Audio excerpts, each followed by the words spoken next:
Hello, hello. Okay, my name is Aaron. Kind of impromptu video thing. I was watching Michael Palmisano, who I enjoy watching from time to time, do reactions. He did a reaction on Shaky Graves, and he said something that I've actually been thinking for the past couple of days about how Shaky Graves is the music. It's his Roll the Bones. I might have just said that. I don't know. And he says he is the music, and I think there's kind of this trope or idea that I've been trying to not even necessarily suss out. I think I understand what I mean, but trying to actually tell it to somebody or explain it in words is like a whole nother thing. But embodying your music, I think, is as someone who plays music and enjoys playing music, listening to music, and listening to people who can do this is what you actually should be striving for when you are creating or singing or performing music or whatever. It's not necessarily so much the technical prowess or the intricacy, or it's none of that. This is one of the reasons why the blues is so powerful. It's such a simple musical form, but in that simplicity, you have the room to to fully embody what you're playing, to put everything into what you're playing, and to be what you're playing, to understand it and understand the emotions that are being imparted by the notes you're playing or what you're singing, or sometimes even how you're singing it. That's a huge part. It's kind of this collection of music and dynamics. I think dynamics is a seriously underrated part of musicianship and music in general. It's why when you like look at like an old classical music score, you see all these dynamic markings, and to ignore those or to not put as much weight into those as you think needs to be put into it is entirely arrogant and stupid, because dynamics are there for a reason. The dynamics create the feelings that the whatever person wrote it was trying to impart, and and focusing on your dynamics of your playing is extremely important. It's one thing to be able to play, a scale or an arpeggio or something. It's another thing to make people feel the notes of the arpeggio and what those notes, which ones are important, what emotions they convey. It's a super it's not even it's not one reason that it's so difficult to explain something like this is it's not really an idea that opens itself up to explanation other than what I've already said, which is just it's being the music. It's one of these like meta, and I'm not a hugely metaphysical like I'm not. I don't know. It almost sounds it almost sounds like I don't know. It doesn't sound I'm not a huge fan of ideas that can't be explained logically, but it kind of it's outside. It's not even necessarily outside of explanation. It's one of those things when you hear it, when you see it, you know it. You know that's what it is, and I think it's so super super important to be able to embody the music that you're playing, to understand the emotions that you're trying to impart, and figuring out how to impart them best. And dynamics is a huge part of that. Note choice is also a huge part of that. It's why in blues you get a lot of these like blue notes and like and minor thirds and things like that. It's because those notes hold a lot of intrigue and represent kind of this not quite things aren't quite right. It kind of invokes this uncomfortableness that is somehow incredibly pleasing. It's strange. It's kind of it's the musical representation of like longing or sadness or whatever. It's the blues. The blues have this very distinct sound, and it's all about embodying the blues. And there are things you need to know to be able to play the blues, like a pentatonic scale or a blues scale or seventh chords or a dominant seven chord. Those are important to learn. But once you learn them and once you become proficient at them, I'm not saying don't practice. Practice is definitely important because you need to be able to express these ideas through proficiency. That's the way to express them the best, is to understand them and get good at them to the point where you can express them most sincerely and most clearly. yeah, and so that was just, I just kind of, I don't know. I've been actually trying to make this video for like the last couple days. I've been like writing things and deleting things, and it's like, it's just not something that's super um, uh, explainable. It's something you feel when you're playing music, or that you hear when you're listening to other musicians. A list of people who like of people who I think really embody this idea, embody the music that they create, and just kind of are the music, which is a good term, like a super metaphysical, not very explainable term, but it is a good term. I think Shaky Graves is a great example of that, especially in his like his earlier works. His old live stuff is so, it's very visceral. It's got a blues feeling to it. It's got like this blues rock feeling to it. It's not note note note note note. It's full of dynamics, and it almost had to be, because he was this single person who had to create a an air about him, had to create these flushed out works with just himself and like his weird little kick drum thing he's got going on, and his amazing voice. That's another thing. He has an amazing ability to express himself through his voice. Something I'm trying to work on, and something, I mean, I think singing is like, that's why I think I think it's, I don't know if easier is the right word, but I think a lot more singers represent this idea that they can embody the music that they're singing, because they're literally singing it. And the voice is such kind of an integral part of being a human, that it lends itself to this idea more. I mean, you can I think experiment with the voice a lot more, and a lot kind of more comfortable. It's more comfortable to do, or it's less confusing.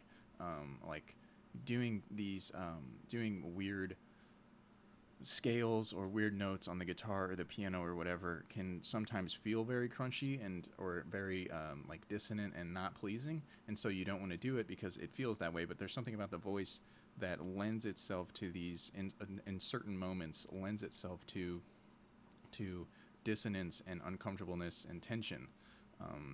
And so like a list, I was going to give a list, like a list of people who I think really kind of embody this are, Jacob Collier is a great one. He has such flexibility in his musical ability. His musicality and his dynamics are amazing. He's a great songwriter, and those dynamics, once again, solo performances I think are really where these dynamics and these ideas come home. And that's not necessarily true, because there are a lot of blues bands, like Buddy Guy's another one who I think, especially in his past, man, when he was singing at his peak, like, oh, he could seriously impart emotion through his just insane vocal performances. And I've been listening a lot to this Spanish, or she might Catalonian. I don't know exactly. She might even be Brazilian. I don't know exactly what nationality she is, but she sings either Portuguese or Spanish songs in this old style of singing called Catalonian singing or something. I'm probably getting this all wrong, but she's a great singer, and she has an amazing ability to control and emote her voice. The emotions in her voice are so visceral and amazing to listen to. It's Sylvia Perez Cruz. The first time I listened to her or heard of her was through Morrow, who's another great singer and songwriter. And she just has this. It's something. It's, it's like she can. I don't know. She has this immense control over her voice, and it's the way she can manipulate it and kind of manipulate your emotions in that way is just like, it's haunting, and I can't get enough of that. There are some Sylvia Perez Cruz songs that I just can't, like, I turn them on and I have to listen to them like 5 more times, because they're so nuanced and emotional, and it's so good. It's great. And I don't even know what she's saying, and she's singing them all in, I think, Portuguese or maybe Spanish, I don't know, or Catalonian, which I think is its own language. I don't know anything about that.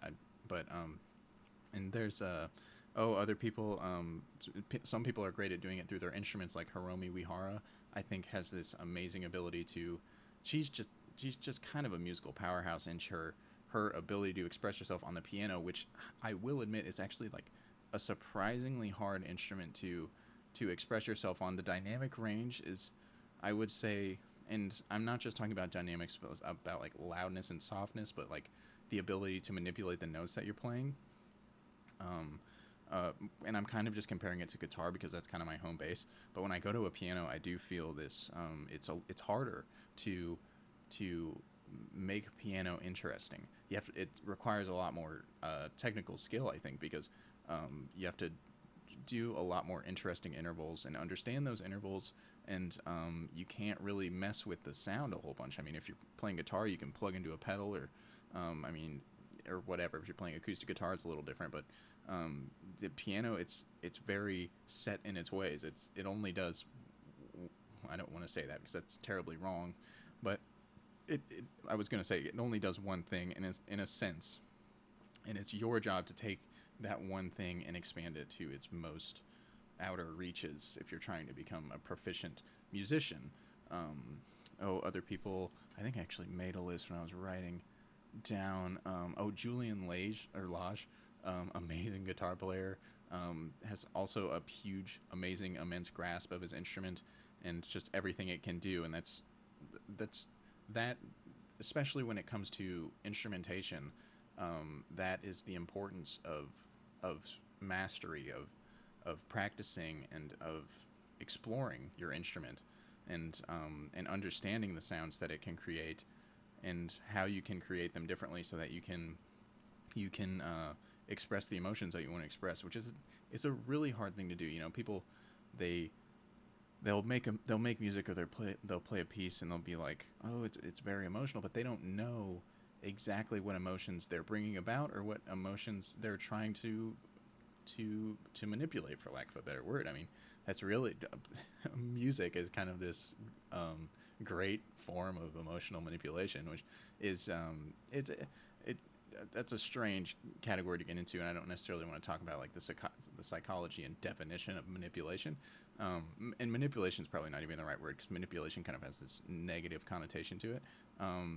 Maybe more like evoking emotions or whatever, because it's not always bad to manipulate per se. Manipulate in its like most sterile, defined way.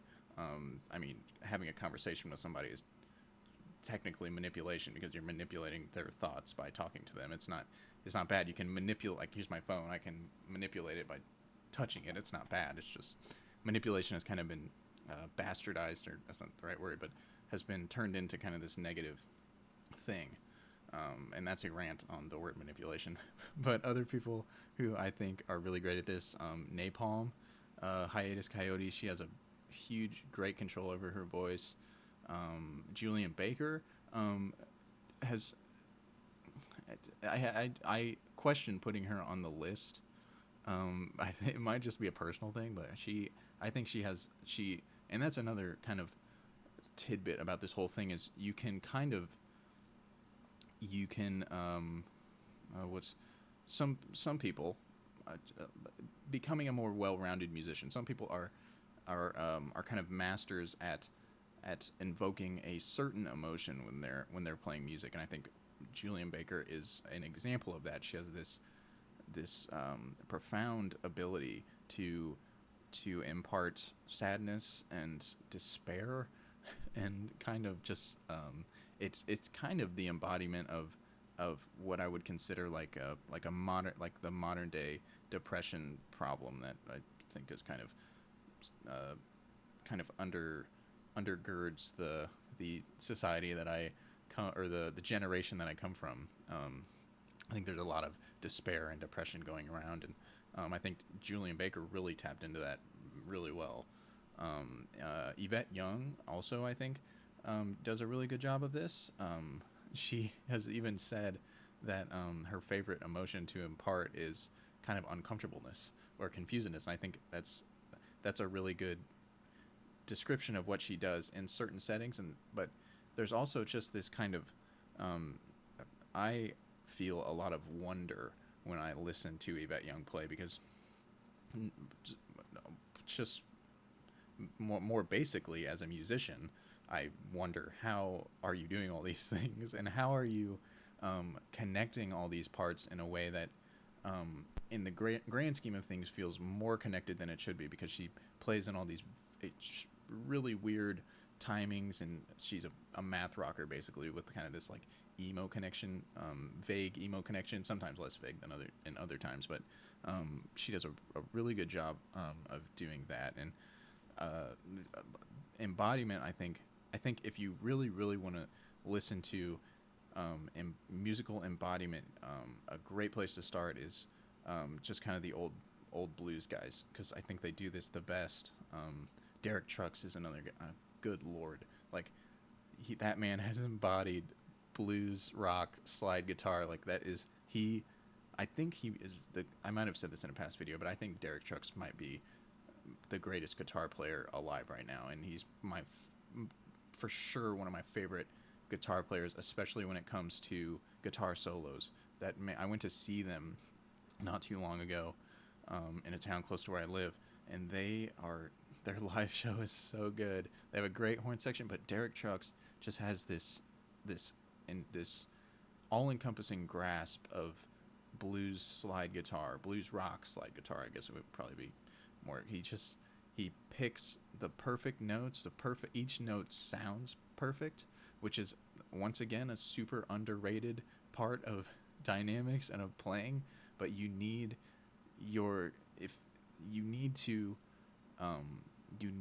to connect your dynamics in a way that makes sense with the notes that you're playing. And maybe I'll try to dive into that a little bit more in like a future video, because it's another thing that's hard to articulate, especially if you're not like I'm not a music teacher. I've never learned how to express it, or even necessarily learned about dynamics. I mean, people have talked to me about it. I went to music school in my hometown for a tiny little bit of time, but we didn't touch on dynamics a whole bunch. And I think it's something that's a little bit more innate, and you feel it, especially when you start to experiment with the things that you know. You have to understand and learn things first, and then experiment with them, and not even necessarily in the most like complicated ways. Just play things louder or let yourself go, and you kind of have to achieve a level of competence on whatever it is that you're playing to let yourself go, because I mean, you can't be focused on necessarily what you're doing. You need to be focused on how you're doing it, and to not be focused on what you're doing, you have to get good at it, and it has to kind of become this innate kind of, well, not innate because that presupposes that you were just kind of born with it, but it has to become this it's almost not involuntary. I can't think of the word. It's just something that you can do. You get good at it to the point where you don't have to think about it, and I think that's a super important part of mastery and of embodying music. You have to get good enough at it to where you can embody it. You can play it without thinking, and then you can think about other things. Because I think one of the things that all this like music YouTube and some people, not everyone, and plenty of people I think there's just kind of this era of musical proficiency that kind of lacks dynamics in a way, and not even necessarily lacks it's not about, and this has probably always been a thing, it's more about proficiency than it is about writing a fluid, full piece of music that is fully connected and expresses what it needs to express in the way that it can. And I'm kind of fizzling at this point. I'm trying to think of other people I could add to the list. There's a million people, because there's a lot of great musicians out there who have achieved this, and that's all I'll say for now. It was just kind of a rant, an inspired rant when I heard Michael Palmisano say that, because it just clicked, and nothing clicked, but it was just kind of, sometimes you'll hear somebody say something, it's like, I've been thinking about that, and so I just wanted to talk about it, I guess, because I have wanted to talk about it for probably like a week or two now, because it's something I was playing a piece I wrote the other day, and it felt a little sterile, and I started, once I got good at playing it, I started messing around with pauses and volumes of certain sections, and how you pick at something, or how I'm gonna bend a note, and it all changes, and sometimes it can even help you progress in a song. Like, there was a section in the piece that that I felt kind of like, it doesn't really fit in here, but all it needed was kind of this, like a little tiny pause before I went to it, and also a bit more kind of aggression before I got there, because the part that I was going into is kind of this quieter part, and it's this kind of contrast, this tension and release thing that actually was really satisfying once I played it in that way. And that's a really it's an interesting thing to feel, and it's a very cool thing to feel, and that's really how you have fun with music, is how it's figuring out how to embody it, and how to kind of speak whatever musical language you're trying to speak. Yeah, I think the language analogy couldn't be more perfect, because I think that's kind of what music is. It's a it's a it's a language. Maybe I'll dive into that analogy later too, but I don't want to speak any more than I already have, because I'm rambling in non-coherent directions at this moment. But it's Friday, very early in the morning. It's 2:28 in the morning. But I hope everybody has a good weekend. 4th of July is on Monday. Yes, Monday. So everybody have a good 4th of July. God bless America, and I'll catch you later.